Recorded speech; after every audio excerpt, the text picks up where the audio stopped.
नमस्कार, मैं दीक्षा शर्मा। आप देख रहे हैं द नगरी न्यूज। राजस्थान में पंचायत और शहरी निकाय चुनावों को लेकर प्रदेश सरकार और राज्य निर्वाचन आयोग के बीच खुले टकराव की स्थिति बन गई है।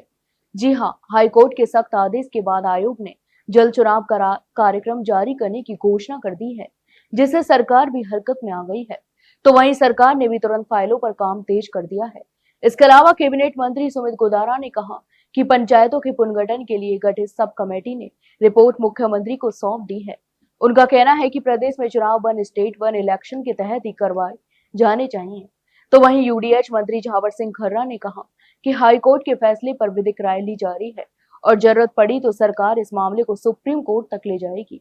हालांकि राज्य निर्वाचन आयोग के आयुक्त मधुकर गुप्ता पहले ही स्पष्ट कर चुके हैं कि वन स्टेट वन इलेक्शन की व्यवस्था अव्यवहारिक है। इसके अलावा खाद्य एवं आपूर्ति मंत्री सुमित गोदारा ने पूर्व मंत्री अशोक गहलोत सरकार पर निशाना साधते हुए कहा कि पिछली सरकार ने पंचायत राज का पूरा सिस्टम बिगाड़ दिया था। उनकी सरकार समय पर पंचायत और निकाय चुनाव करवाने के लिए संकल्पबद्ध है और सब कमेटी की रिपोर्ट के आधार पर ही आगे की कार्रवाई की जाएगी।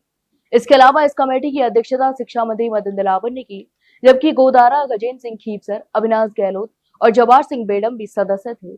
प्रदेश में वर्तमान में 33 जिलों में जिला परिषद कार्यरत हैं और वहीं 8 नए जिलों बालोतरा, डीग, तिजारा, खैरतल, कोटपुतली, बहरोड, ब्यावर, फलौदी, सलूम्बर और डीडवाना कुचामन में भी अभी जिला परिषदों का गठन होना बाकी है। रिपोर्ट सौंपे जाने के बाद यहाँ पंचायत समितियां और पंचायत की संख्या भी बढ़ सकती है। तो वहीं राज्य में जनवरी और मार्च 2025 में क्रमशः 6,759 और 704 पंचायतों का कार्यकाल पूरा हो चुका है। इसके अलावा सितंबर अक्टूबर 2025 तक लगभग 3,847 पंचायतों का 5 साल का कार्यकाल समाप्त हो जाएगा। इसका मतलब है कि ज्यादातर ग्राम पंचायतों में चुनाव कराना तय है।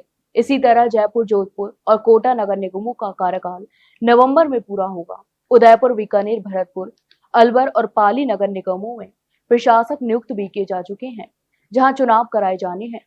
अनुमान है कि प्रदेश के लगभग 150 निकायों में चुनाव की स्थिति भी बन चुकी है। इसके अलावा यूडीएच मंत्री झावर सिंह खर्रा ने कहा कि दिसंबर 2025 में निकाय चुनाव वन स्टेट वन इलेक्शन के तहत करवाने में कोई वादा नहीं है। 309 निकायों का परिसीमन पूरा हो चुका है और एक सप्ताह में इसकी अधिसूचना भी जारी कर दी जाएगी। उन्होंने स्वीकार किया कि सबसे बड़ी दिक्कत पंचायत चुनावों में है, क्योंकि अलग अलग पंचायत संस्थाओं का कार्यकाल अलग अलग समय पर खत्म हो रहा है, कुछ का 2026 में तो कुछ का 2027 में। ऐसे में सभी चुनाव एक साथ कराना एक बड़ी चुनौती है। राजस्थान में पंचायत और निकाय चुनावों को लेकर खींचतान ने राज्य की राजनीति को गरमा दिया है। जहां सरकार वन स्टेट वन इलेक्शन के पक्ष में है, तो वहीं निर्वाचन आयोग इसे व्यवहारिक नहीं मान रही। हाईकोर्ट के आदेश के बाद चुनाव कार्यक्रम की घोषणा किसी भी समय हो सकती है। ऐसे में आने वाले दिनों में यह देखना बड़ा ही दिलचस्प होगा कि चुनाव आयोग और सरकार के बीच की यह जंग किस मोड़ पर जाकर खत्म होती है और प्रदेश में लोकतांत्रिक प्रक्रिया समय पर पूरी हो पाती है या नहीं। तो आप इस पूरे मामले पर क्या सोचते हैं, हमें कमेंट बॉक्स में कमेंट करके जरूर बताएं। वहीं जानकारी अच्छी लगी हो तो वीडियो को लाइक और शेयर जरूर करें और हाँ, चैनल को सब्सक्राइब करना ना भूलें। फिलहाल के लिए इतना ही, जल्द मिलते एक नई जानकारी के साथ। तब तक के लिए नमस्कार।